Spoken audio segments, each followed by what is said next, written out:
Es ist schwer, alles hinter mir zu lassen. Aber wie Neil Donald Walsh sagte, das Leben beginnt dort, wo deine Komfortzone endet. Ich weiß, dieser Schritt ins Unbekannte wird mich verändern. Und genau das ist es. Die Reise selbst ist entscheidend. Helen Keller hatte recht. Das Leben ist entweder ein großes Abenteuer oder nichts. Dieser Schritt ist mein Abenteuer. Denn jede Reise beginnt mit einem ersten Schritt.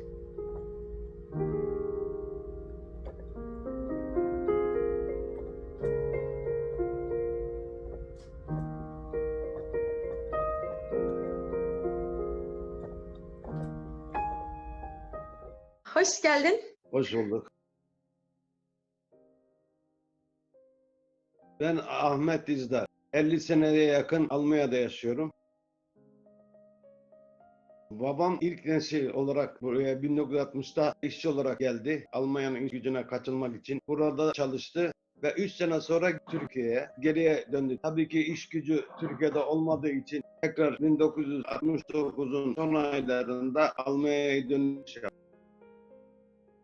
Tabii ki ben bu arada Ankara'da okulda okuduğum için kardeşlerim buradaydı. Aile birleşimi davasıyla babam kardeşlerime, anneme istek yapıp Almanya'ya getirdi. Ben ise 1977. ayında askere gittim. Askerlikten sonra 1972'nin 3. ayında askerlikten terhis oldum ve iş bulma kurumuna müracaat ettim Almanya'ya gitmek için.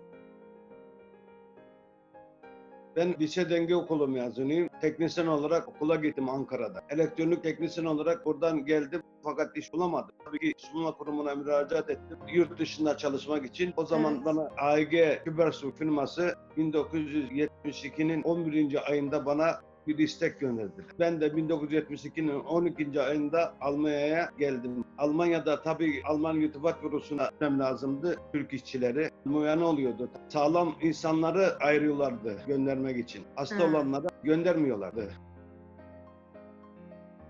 Kübersur'da 1,5 sene çalıştım. Orada iş gücü ve para az olduğu için oradan çıktım ve şişe cam fabrikası Ruhglas'a gittim. Orada da bir sene çalıştım.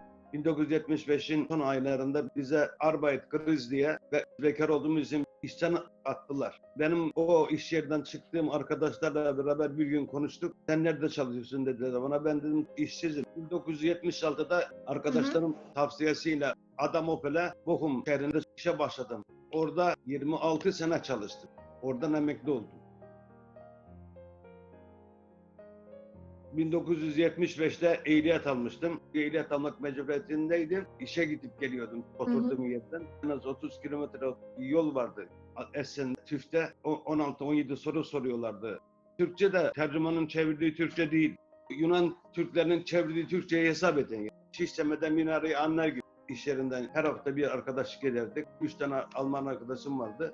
Fahrengemanschaft yaptık. Yani 3 kişi arabası vardı. Her hafta birimiz gider. Kültürlerimizi konuşa entegre olduk bu insanlara. Almanca öğrenmek şartındaydık. Bunun için çabaladık. Öğrendik ki 3 sene firma değiştirdim.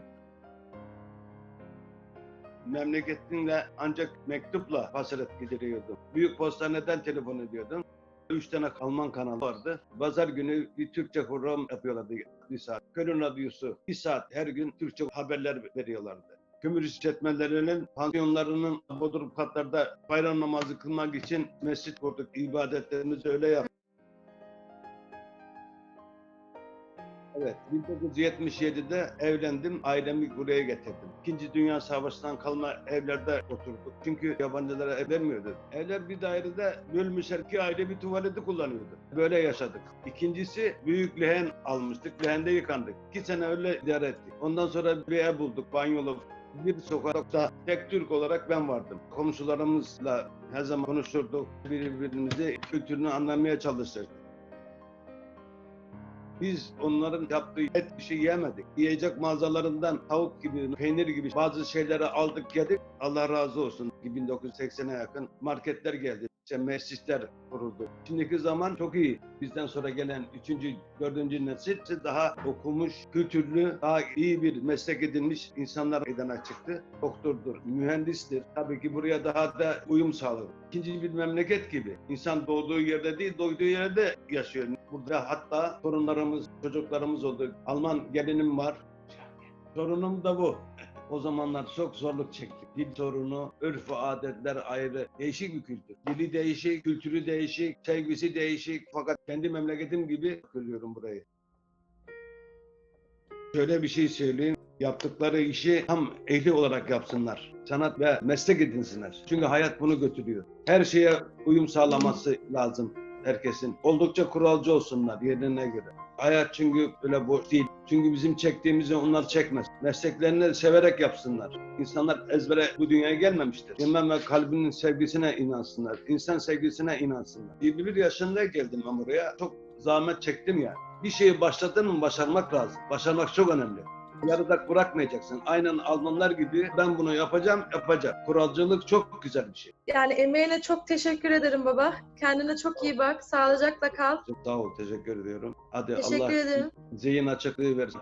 Güzel gene okumak nasip etsin. Kuralcı Amin. olmayı hiçbir zaman unutma. Yaptığın işi tam manasıyla yap. Severek yap. Hadi iyi günler Tamamdır. diliyorum. Hadi görüşürüz.